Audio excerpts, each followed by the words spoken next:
Welcome to Cozy Room Podcast. My mommy Shan. Hey! My sister Ari. Say hi, Ari. Hey. And I'm Anya. Let's go! Hey, this is Shan, mom of the girls. Thank you for checking in. If this is your first time at Cozy Room Podcast, welcome. It's a very random but frequently posted show. Enjoy what you can when you can. It's for new parents. Y'all are very welcome. It's for second, third, or more time around parents too. And I did not forget those of you who aren't quite there yet, haven't had your first kid, but you're thinking about it and you're just curious on what it takes to go ahead and survive the kids that you may make. Cool. Since we're all here, let's get into today's episode. Well, first and foremost, what is that bed like? We know that these kids are tired, right? We know that, they ate, we gave them a bath, their clothes are clean, they're warm or they're cool. Is their mattress comfy? Is the bedding clean? Are there pillows on the bed? Like, as a mom and a dad, would you sleep where they're sleeping? Does it feel comfortable? Does it feel sturdy? Is there enough support there? What is the room like? Are the kids clean? Are the kids itchy? Is the temperature right? Do they like blankets? Do they not like blankets? I know my 2-year-old hates blankets and sheets. Are the fabrics, itching their skin? Are they allergic? Are they a little bit tired but not enough to lay down by themselves?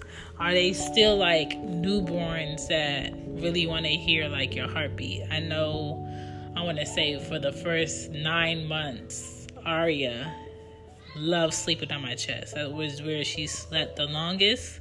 That was where she wanted to be at night. She would eat. I would change her and she would sleep on my chest. It was hard for me because I sleep on my side. I sleep on my right side. And if I can't sleep on my right side, I'm not really going to get well-rested sleep. I didn't have good sleep for a whole year after I gave birth to Aria. It was a miserable mess. And I went back to work full-time, 40 hours a week, so you can only imagine my frustration. But pretty much, newborns will sleep anywhere because all they do is eat, sleep, and poop. Eat, sleep, and poop. Eat, sleep, and poop. Eat, sleep, and poop. That's newborns. That's it. So wherever they can be comfortable at, whether it's on the boppy, whether it's laying with you, whether it's in the swing, make sure that it's a comfortable, safe place where they're sleeping, okay? Make sure they can't roll off and get hurt. Make sure that there's nothing around to get in their airway, their nose, or their mouth. Make sure there's no little toys around that'll hurt them. Make sure that there's no liquids around that, can get the bed wet or anything like that. And pretty much they'll sleep. They're not going to sleep long hours because that's just not what newborns do. The older they get, the more they eat, the more that they'll sleep. For me, if I wanted to get well-rested sleep, I would either have to give Aria to someone else or put her in her swing. Or she was sleeping on my chest, and I wasn't getting good sleep with that. Now, if you have your baby stuck on a pacifier, good luck. Buy 3 at a time, put one up, put one in the diaper bag, and you have one in the house, okay? And that diaper bag goes with you everywhere, okay? I just washed Aria's diaper bag last week and put it up. Why did I put it up? As if I'm going to have another kid? I don't know.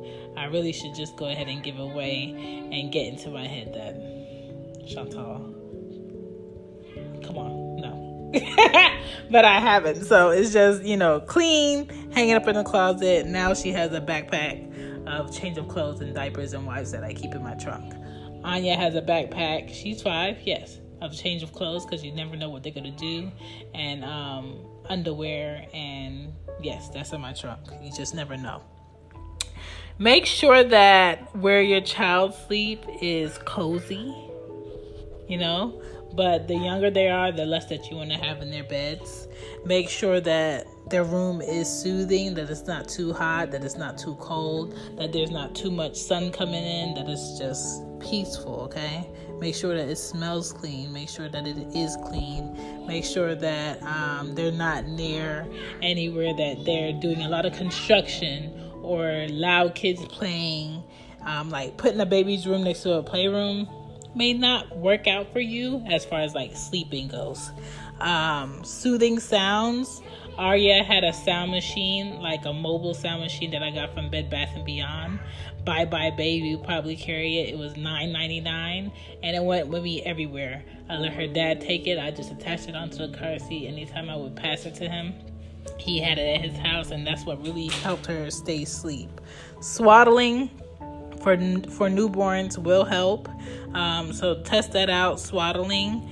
My mom is like the pro swaddler. I'm not that great at it, but it worked for Ari. I swaddled her. I did not swallow her. That's what she hear. I swaddled her, and I put a cap on her head and made sure she had socks. Also, people, do not forget your newborn's hand mittens, so they don't scratch their face, because your baby's nails grow like green grass outside in springtime, okay? Now, for kids that are a little bit older, like toddlers, yeah.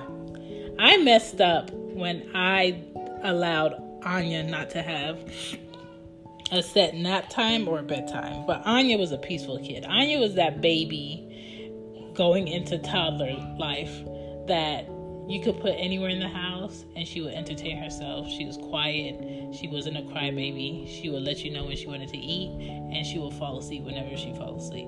There was no issues with Anya.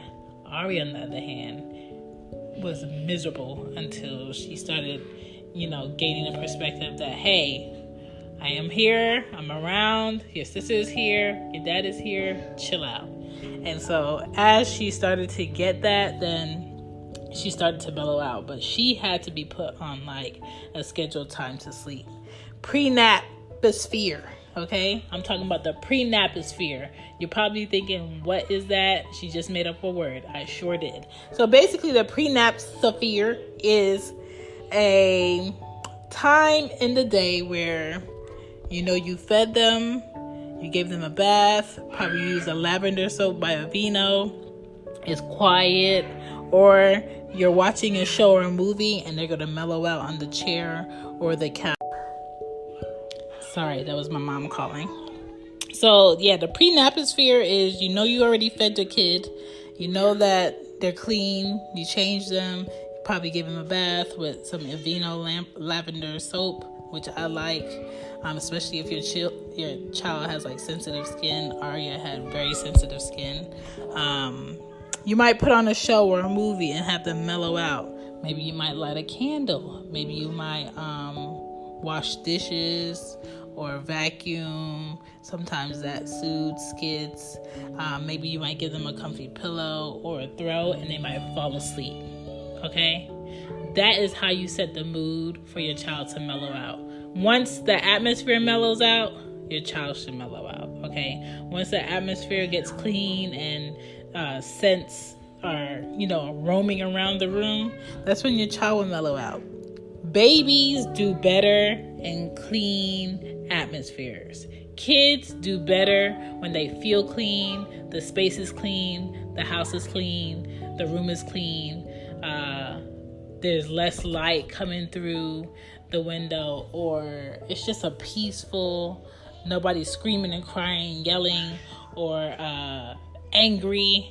The vibes are right, and that's when you're gonna have kids that will go ahead and go to sleep. Some babies are smart now, and some babies will know when you're trying to make them sleepy, and they will fight you the whole time. If you have that kid, cool.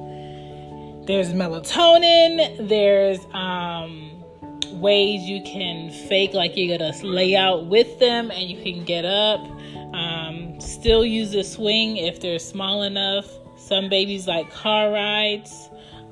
Some kids you might have to put in the stroller and walk around the block and then come in and lay them out. Some kids, when you have them in the car and they fall asleep, if you try to take them out that car seat and put them in their beds when you get in the house, it's not going to work. I would just let Anya sleep in her car seat sometimes. And I would just let Arya sleep in her car seat and bring it in the house sometimes because I didn't want to ruin the fact that they were asleep. When Arya was a newborn, I could take her to the park, give her like a sun bath, and Anya would be playing in the park and she'll be asleep the whole time. Sometimes it's just what you do. Sometimes your kid is not going to nap, and sometimes you just have to bathe them not late at night, but at night, and they'll sleep really hard and longer throughout the night, being that they didn't have a nap. I had to do Anya like that a lot because Anya was a night owl. So to make sure she was well rested, she got fed a lot. She was always clean, and I just basically played with her until she was exhausted, and she just fell out and slept. Last night, she almost slept in the living room under the table because she just fell out. And Anya is a 5-year-old, and she's 50 pounds. And when I tell you, the older you get as a mom or a dad, that back is really hard to lift them up whenever they fall asleep around the house. She eventually got up and went to her room, so it's all good. What else can I tell you about kids sleeping? There's so many resources that you have in the store now on the shelves that are drug-free that will help your child sleep. There's melatonin supplements that you can use. There's melatonin lollipops.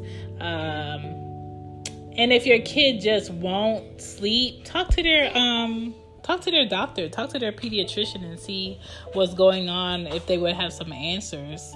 Also, things in your child's diet can interfere with if they're well rested or if they're getting the right sleep or not. I know if your child is not eating the healthiest, there's no way they're going to be well rested, okay? So make sure they have a balanced meal. What else can I tell you? Newborns, if they're crying a lot, get some gripe water. Keep that gripe water in the bag of medicines. Put it away out of other children's reach, or keep gripe water in the baby bag, okay?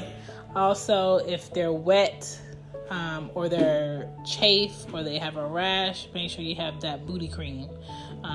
What else? A&D ointment is good. Breastfeeding is good for miserable babies. Also, make sure you burp them. Make sure they burp. Just don't lay them flat down after they eat.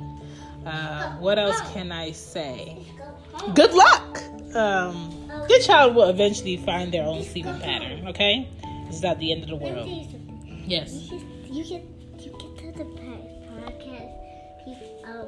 Sometimes babies cry when people's asleep, and then you used to wake them up. Yes, you remember when Ari was crying a lot? Yeah. Woo. Ari was a hard baby to get to sleep. But do you have anything else to tell them on how they could get their baby to go to sleep?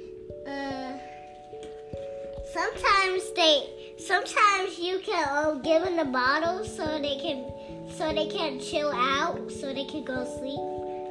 Very true. That's facts. Facts. Ari, you have anything to say about babies going to sleep? What you gonna say? Podcast. Bye. Thank you guys for listening to Cozy Womb Podcast. Please let us know your thoughts at 470-210-8752 or on Instagram at Cozy Womb Podcast or Twitter at Cozy Womb Pod. Or you can definitely email us at cozywombbmama@gmail.com. See ya. Bye. Bye.